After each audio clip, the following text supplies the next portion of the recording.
side of the world that you want to figure out, I think. Yeah. How ready are you for it? I'm so ready. Yes, I'm so ready. Hi guys! Welcome back to episode 2 of April in Between. Now, we have Miss Celine Francisco with us. Hi Miss Celine, kamusta po? Hi, April. Okay naman. Mabuti naman. Kumusta? Ayan, okay din naman po. So, thank you po sa pag-accept ng invitation ko for this interview. Ayan, so for today, meron lang kami few questions na ni-ready for you. I mean, I heard yung Yapaton ba yung tawag doon? So, it's Yapaton been a success, no? Yes. I think this camera will be ready for you also this time. Ayan, so we have like just few questions for you, Miss Celine. So now, our first question, light lang muna. Hindi, going deeper tayo later. Okay. So for now, first question is, have you ever felt behind in life? Yes. Can you like tell more about it? Sure. I felt behind in life several times na rin. For instance, siguro nung nag-school pa ako, nung nag-aaral pa, may times na, syempre gusto mong maging achiever. Gusto mong maka-attain ng certain grade. Pero hindi, hanggang doon ka lang.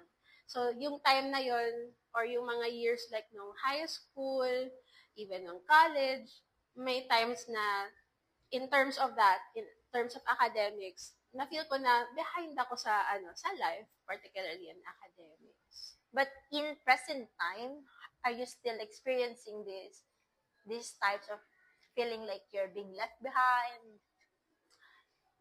Napakagandang question. Thank you for that wonderful question. Pang beauty queen. May times na nangyayari pa rin siya. Though hindi na gano'n katulad ng dati, pero in line with other aspects ng buhay, nafe-feel ko pa rin naman siya. Siyempre, tao naman tayo. Nagkakaroon din tayo ng feelings of parang, ay, nandito ako tamang-tama. Halimbawa, yung age ko, ganyan. Example, I'm 38 already. Tapos, is in a few years. So, dumarating yung point na, halimbawa, may magtatanong sa'yo, may asawa ka na? May anak ka na? Yung mga ganon, sasabihin ko na lang, kanya-kanya naman pong time yan. May time na siguro for others behind ka, pero nandito ka sa stage na yon, and yung feeling minsan, I feel behind sometimes. Pero nakakalabas naman dun sa feeling na yun. Nakakalabas naman sa feeling na yun. Kasi minsan, di ba, sometimes because of people around us questioning those thoughts, we thought we are really behind. Even though that's not how we see things, but it drives us to see those perspectives. Kasi parang, alam mo yun, yung parang normal, lalo na babae po tayo. Because on a certain age, people think like, on this age, you have to have family, you already have to be successful on this stage. So it's like, parang may timeline, ganon. But then in relation to that, I mean, do you feel pressure to become successful quickly? Kasi, I mean, I knew you already had the masters, right? You're teaching and I think you're doing stuff that you really love to do, like writing, teaching. So, do you think, like, you felt the pressure of being successful? Do you already achieve the success? Or you think you're still left behind being successful? Ako naman, in terms of yung mga career, yung siguro purpose, or even yung business side, I'm still getting there, pero I believe naman that I've achieved a certain accomplishment naman in my current stage. Like yun, dream ko talaga ever since magturo. So, na-achieve ko siya. Check. Tapos, meron ding dream na maging speaker. Na nangyayari naman, nagagawa ko naman mag-training, ganyan, magkaroon ng opportunity to do public speaking. So, check din yan. Tapos, may times din nakakapagsulat pa rin naman ako, may mga community events, gano'n, nakakapag-socialize din in different aspects. So, may mga accomplishments naman that I'm so thankful about.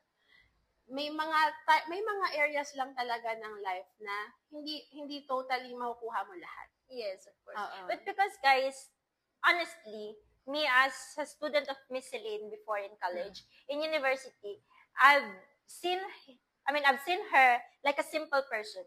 Whatever, like, sobrang simple niya. Honestly, sobrang simple niya. Hindi siya marunong magalit. For real. Galit na siya. Siya pa rin yung mabait sa inyo. That's for sure. Pero sobrang simple niya kasing tao. It's not because of the interview, but this is real that she's so simple. Like, maybe for me, whatever I have right now is not yet enough. Because my definition of success is different from her. But that's how we differentiate people, you know? There are people who define success differently, simple, but other people have grand meaning of success. But she's the person that you could see genuinely that success for her is not grand but simple. She knows you knew how to get satisfied on stuff that you already have. Because believe me, guys, ako mismo naranasan ko na galit na siya. Pero nakangiti pa siya sa amin, and she's still satisfied and telling us before that we did a great job. Wherein we knew in ourselves that we've missed some part of it to make it real success. But then for her, she saw the effort and all, but then for her, because she's simple, I've met a lot of people, and you're the type of person that I can definitely say you're really simple than the others. Meron simple na, okay, simple lang. Pero simple with satisfaction of what you have. It's you. Little achievements for her is big. For us is little. For her is too big. And she is, that's one thing I admire about you. That's why when I saw my next topic on the second one, even when I was planning on the first one, I already do the second one, I will talk to her and you will be my guest with this one. Because you gave me a definition of simplicity and success in a different perspective. Anyway, share ko lang yun, guys. Because I love to share about people, and this will not came from her mouth. I knew it. You will not talk about yourself like this. That's why I should do it. Thank you. Anyway, so yung next question is kind of a little emotional, okay? What is something that you're still figuring about yourself? Because, I mentioned you're simple, you are satisfied with what you have, you're happy. But then, is there anything that you're still trying to figure out about yourself? Because I knew no one among all the people will manage to be satisfied 100%. They will always seek of something little more or more. And for you, what is it that you're trying to figure out?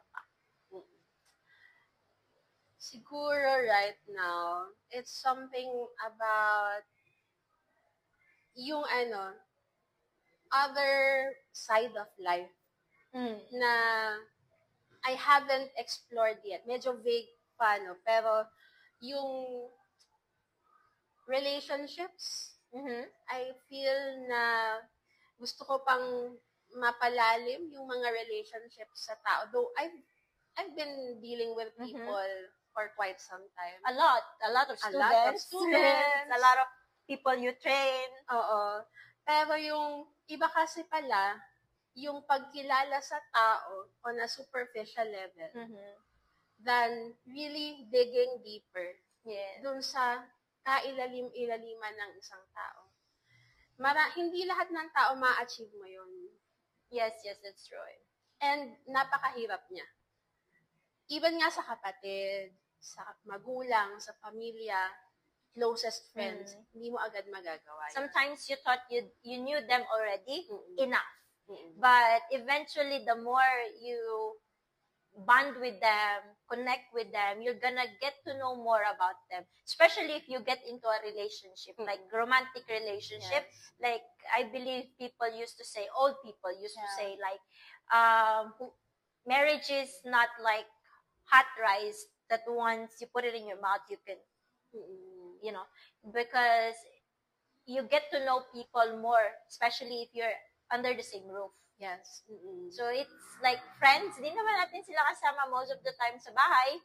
So we know them as friends that we can run into them, but there are people that we have limitation how we should know them. Yes, correct. That's why disappointment comes into the picture, or letting go is coming into the picture, or distance is more visible on connection with people.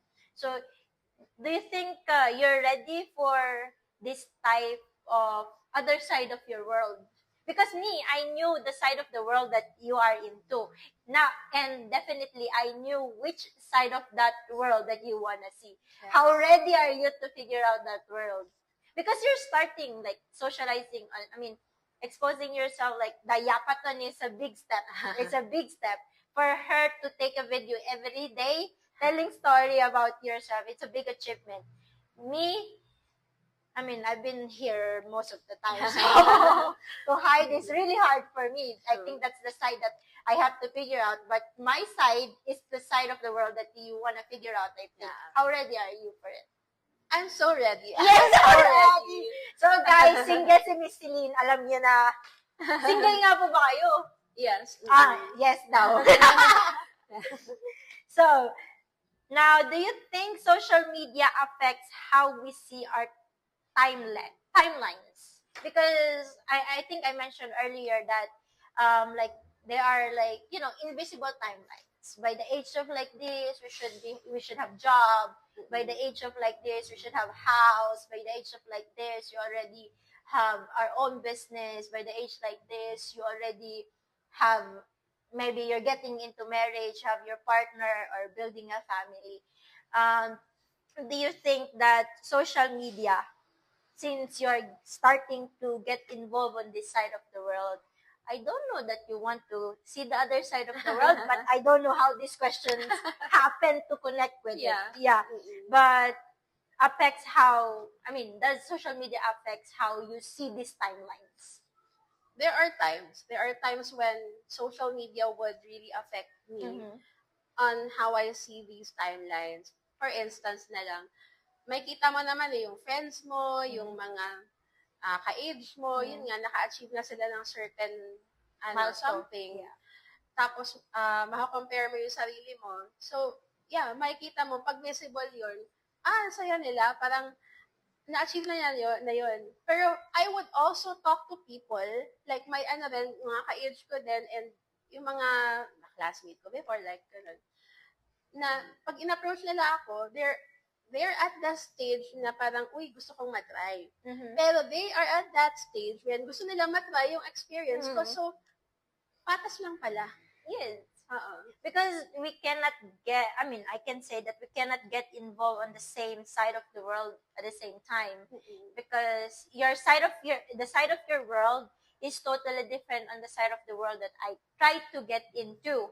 Because, I don't know, but when I get into multimedia, I knew that I supposed to be behind the camera, but I get into the part of my life that I face the camera. But then, most of the time, you are always behind the camera because you're more into writing. Yeah. And you write a lot of stops and like support, especially you're a backbone of who we are right now because you are a teacher. You teach. So, I think your timeline is totally different on how we write our timeline, how the way you write your timeline. But social media is in the middle of two-phase. So I think social media really affects how we see not just the timeline, but also life. Yes. But, you know, guys, I just realized while talking to Miss Celine right now, just now, that it's the world that she's saying is totally different from the world that she's into right now. That's why, di ba, may mga tao tayo nakakausap na Kasi nasa fast phase sila. Yung iba nasa slow phase. So, isa nasa not slow, not fast, but then they have to get involved on other stuff that we want to experience, but I don't know. Is there anything that stops you to try it? Why you're not trying it? Or let's say frankly, are you afraid to try it? That's why you're not trying it? Or it's just you don't want to try it?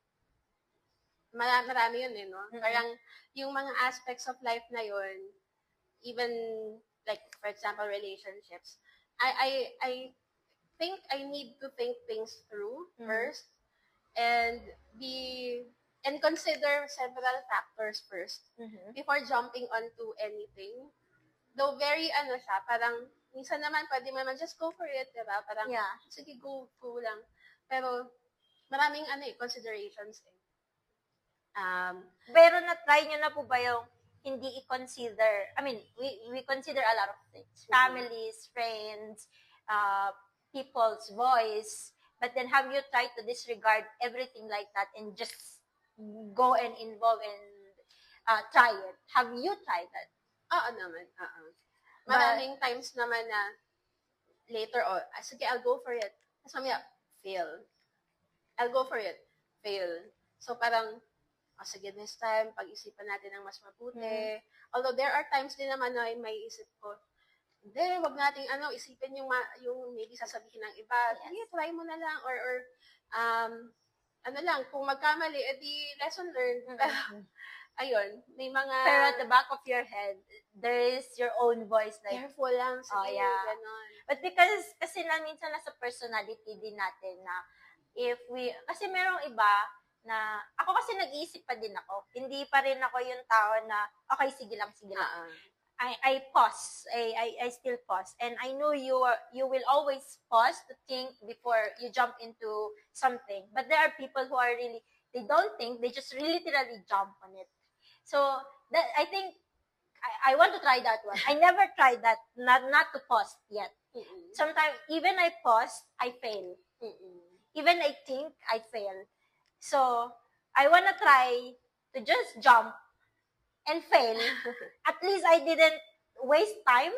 I didn't waste energy and overthinking. Because sometimes, when we pause, when we think, we stress ourselves more than facing the reality. Yes. And with timelines, it's given. The invisible timeline is given because we're Filipinos. We have culture, we have traditions, and I think even in other countries, they have these stuffs. But timelines goes differently with every people also. But I hope you could try also to just jump without thinking and just accept if you fail because maybe you succeed also. And I will try that too because I never did that. I'm a person. I'm a party goer. I'm a lot of things, but I never tried to just jump into something that I don't know what would be there to surprise myself. I think hindi pala ako nasa sa kabilang side ng world mo, Miss Sigit. Nasa gitna pa lang po pala ako. I mean, kasi di ba, ganun yun eh. The more people that we talk to, the more we realize about ourselves. Yes. Na, kasi kanina, I mean, like, yung first episode, sobrang laki ng gap namin ni Daddy Ace. As in, sobrang laking gap namin na iba yung facing ng storya niya, iba din yung facing ng life niya, iba din yung belief niya in life. But then, it goes with the flow. But for you, you have I mean, I cannot say you have your own world, but you have a different side of the world. Like, you totally don't care about time. Success for you is totally different because I think my definition of success is totally different also. And other people's success are far from how we define the success that we have.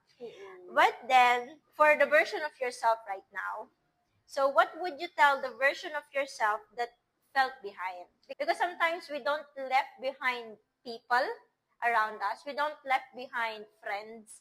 We don't left behind something else around us, but we left behind ourselves. So what is that message that you can tell yourself that you left behind?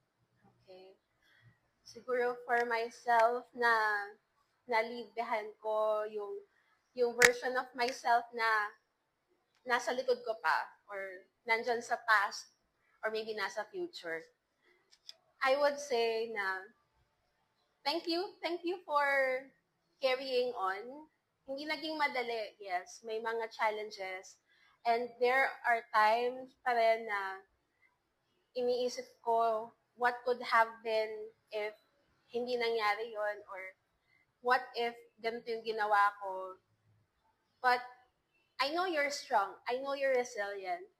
And may purpose lahat ng bagay. That's for sure. So, thank you. Thank you for the lessons. I'm so proud of you. I love you. Yes, I mean, we should love ourselves first before loving other people. But then, I think there's no invisible timeline for you. That's what I can see among the conversation that we had. Because with people that I talk to, you are totally different from them. I mean, me, you knew me. I speak my voice the way how I should. I mean, it's not that I don't care if I will offend someone, but because not everyone will tell you or tell people what they should know. Because we are afraid that they will get mad at us. And I know Miss Celine will never get mad at me. Because she never get mad. Believe me, I've seen it. But then, you are totally different person, Miss Celine. You have your own little side of the world that I don't think you need to risk on the other side of the world. I mean, you have your own little space in this world that is so simple that I love to see, because it's like, for me, in a chaotic world, I will always run into your world. It's the most peaceful world, guys. But then, I want you to see also the other world, but never leave there. Because you will ask for me, you'll never be happy on that world. But I want you to go there to see it and experience it. I hope the more you do Yapaton and you continue doing it, so you can inspire more people also. Own it, because you have it more than we could have it. I mean, I hope I could be you so I could have a peaceful mind. Kasi sobrang peaceful mong tao, Miss Celine. Maybe I'm more like Miss Lorna than you. Yes. If you don't know Miss Lorna, I hope she's still here. She will love to do this type of talk, and she will speak more than she speaks, or more than I speak. But yeah, I mean, I mentioned Miss Lorna because I knew how you look up into Miss Lorna, and I look up into Miss Lorna as much as Miss Celine look up into her. But I admire how you see the perspective of your life. I hope this interview tells you guys also, and you see what other people are, because this is a type of interview that people don't talk that much, but there are people that they need to talk for them. Because she writes better than me, guys. So I should at least speak better. Anyway, Miss Celine, thank you. I hope you enjoyed the interview. It's just a short interview, but maybe you have some message or learning about timeline for people watching right now. Yes. Para doon sa mga tao na nag-iisip kung nasa tamang timeline ba sila or yung timeline ba nila ay naaayon sa purpose nila, ang siguro simple message ko lang ay hang in there. Your timeline, your perfect timeline, your breakthrough will come, or you might not know it, but it's there already. Just be open. Siguro, just like April, who has been so open, who has been so passionate about what she does, sobrang idol ko yan si April. Mas idol ko si Miss Celine. And yun, just also be excited about every day. Kasi yung sabi nga may nakapag-kwento rin sa akin or nakapag-share, yung be present lang. Every day is a day to to be excited about, to be joyful about. So, wag natin kalimutan yung present. Kasi yung future, pag lagi mo nila-look forward yung future or binabalikan mo yung past, hindi mo na-enjoy yung present. So, ayun. Yun lang yung masasabi ko. So we should enjoy the present. Never overthink the future. And look backwards time to time. I think it's better to look back time to time, not forget the past, not overthink the future, but live your life in the present. Yes. It's nice talking to you, Miss Celine. I hope you guys supports Miss Celine also. I hope she continue yapatan. But then congratulations for winning it. And I hope that you still supports me in the future because I know you're also supporting me always. So Thank you so much for that. And thank you for accepting my invitation to be my guest on April In Between. My pleasure. Thank you so much, Miss Celine. Thank you. Thank you, guys. Yeah. Thank you, guys. We'll see you on our next episode.